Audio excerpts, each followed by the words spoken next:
Breaking news. Telangana రాష్ట్రంలో BRS కొత్త వ్యూహాలతో ముందుకెళ్తున్నట్టు కనిపిస్తూ ఉన్నది. ముఖ్యంగా బీఆర్ఎస్ అధినేత కేసీఆర్ నయా ఆలోచనలతో తాను పార్టీని ముందుకు నడిపిస్తున్నట్టు తెలుస్తూ ఉంది. ఈ నేపథ్యంలోనే పార్టీలో కొన్ని పదవులను కీలకంగా ప్రక్షాళన చేరున్నట్టు కూడా తెలుస్తూ ఉన్నది.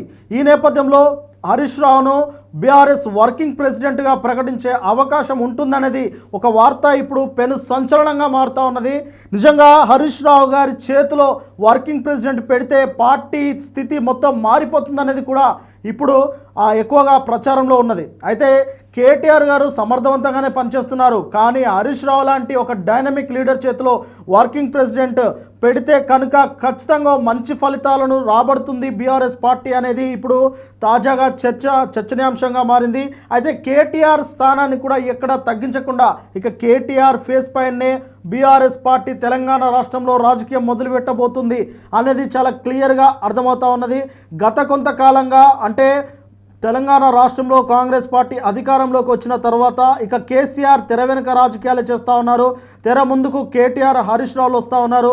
ఈ నేపథ్యంలో కేటీఆర్ సీఎం అభ్యర్థిగా ప్రకటించే అవకాశం ఉంటుందనేది గత కొంతకాలంగా వార్తల్లో వస్తున్నప్పటికీ ఇప్పటి వరకు బీఆర్ఎస్ అధినేత కేసీఆర్ అయితే అలాంటి ప్రస్తావన తీసుకురాలేదు. కానీ ఇప్పుడు వినిపిస్తున్న కొన్ని కథనాల నేపథ్యంలో కేటీఆర్ను సీఎం అభ్యర్థిగా ప్రకటిస్తూ బీఆర్ఎస్ వర్కింగ్ ప్రెసిడెంట్ పదవిని హరీష్ రావు చేతిలో పెడుతూ ఆయన కీలకమైన వ్యూహాలను రచించే ఆలోచనలో ఉన్నట్లు తెలుస్తూ ఉన్నది.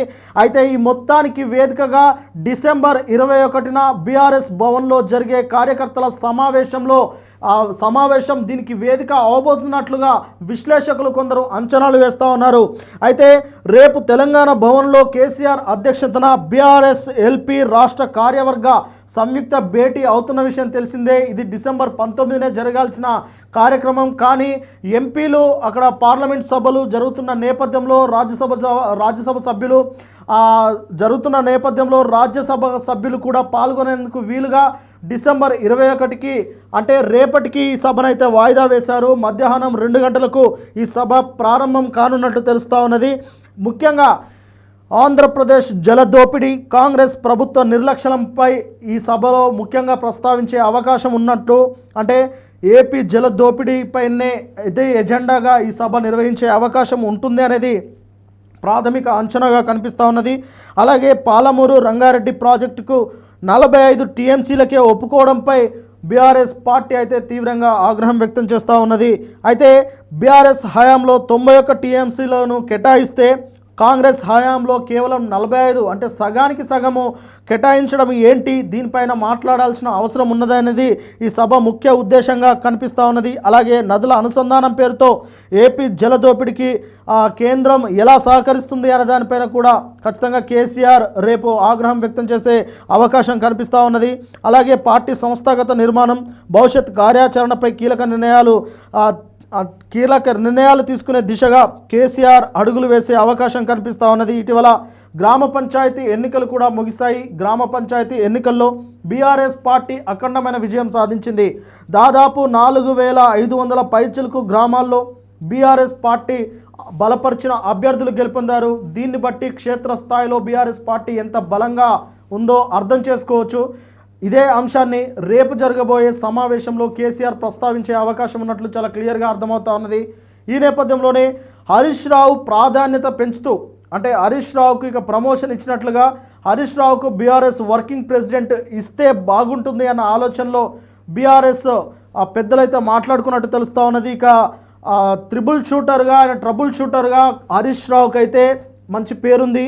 ఈ నేపథ్యంలోనే ఆయనకు వర్కింగ్ ప్రెసిడెంట్ కనుక కట్టబెడితే అన్ని నియోజకవర్గాలపైన ఆయనకు మంచి పట్టుంది. కాబట్టి రూరల్ ప్రాంతాలపైన హరీష్ రావు ప్రాబల్యం ఎక్కువగా కనిపిస్తుంటుంది. కాబట్టి రూరల్కి సంబంధించిన నియోజకవర్గాలపైన హరీష్ రావు ఆధిపత్యం ఉండేలా చూస్తున్నట్లయితే తెలుస్తూ ఉన్నది. అయితే ఈ అర్బన్ ఏరియాలు ముఖ్యంగా రంగారెడ్డి, సికింద్రాబాద్ ఈ ఏరియాల మొత్తము కేటీఆర్ గారి వ్యూహాలు రచించేలా, అంటే కేటీఆర్ గారి వ్యూహాలు పనిచేసేలా కేసీఆర్ వ్యూహరచన చేస్తున్నట్టు తెలుస్తూ ఉన్నది.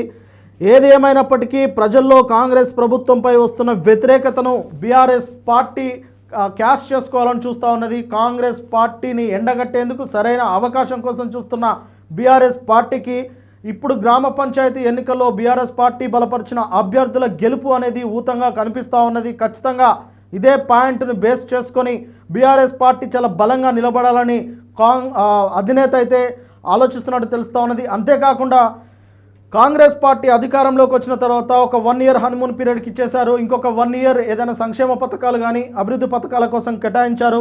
2 సంవత్సరాలు గడిచిపోయింది. ఇంకా ఏడేసిన గొంగళ ఆడే ఉంది. అక్కడ ఉన్న కాంగ్రెస్ నాయకులు కావచ్చు, ఎమ్మెల్యేలు కావచ్చు, మంత్రులు కావచ్చు నిమ్మకు నీరెత్తినట్టు వ్యవహరిస్తున్నారు తప్ప అభివృద్ధి పదం వైపు తెలంగాణ రాష్ట్రాన్ని ఏమాత్రం నడిపించడం లేదు. ఢిల్లీకి వెళ్ళి రావడం తప్ప ఢిల్లీ నుంచి నిధులు తీసుకురావడంలో సీఎం రేవంత్ రెడ్డి పూర్తిగా వైఫల్యం చెందారు.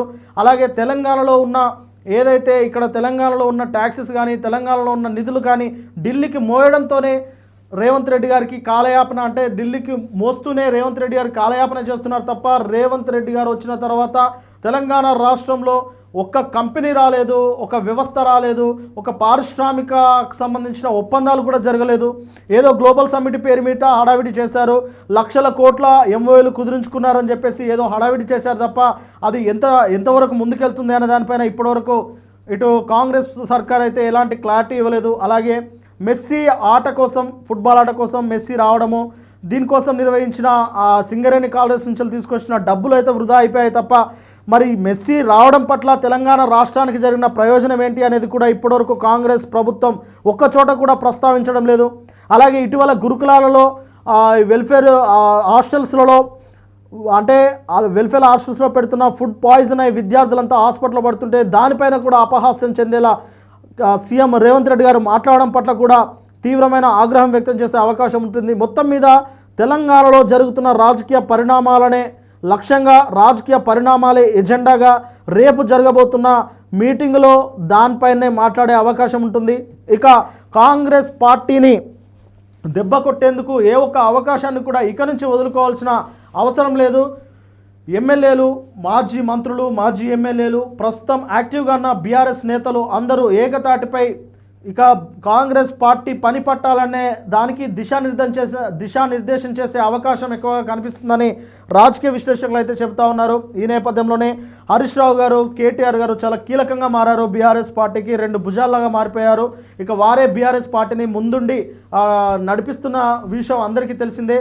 ఇక వీరికి దిశానిర్దేశం చేయడంలో కేసీఆర్ అయితే ఎప్పటికప్పుడు సఫలీకృతం అవుతున్నారు. ఇదే నేపథ్యంలో తెర వెనక ఉన్న కేసీఆర్ ఇక తెర మీదకి వచ్చే అవకాశం కనిపిస్తూ ఉన్నది. ఆయన ప్రత్యక్ష రాజకీయాల్లోకి వచ్చి ప్రజల మధ్య కొట్లాడే అవకాశం కూడా కనిపిస్తూ ఉన్నది.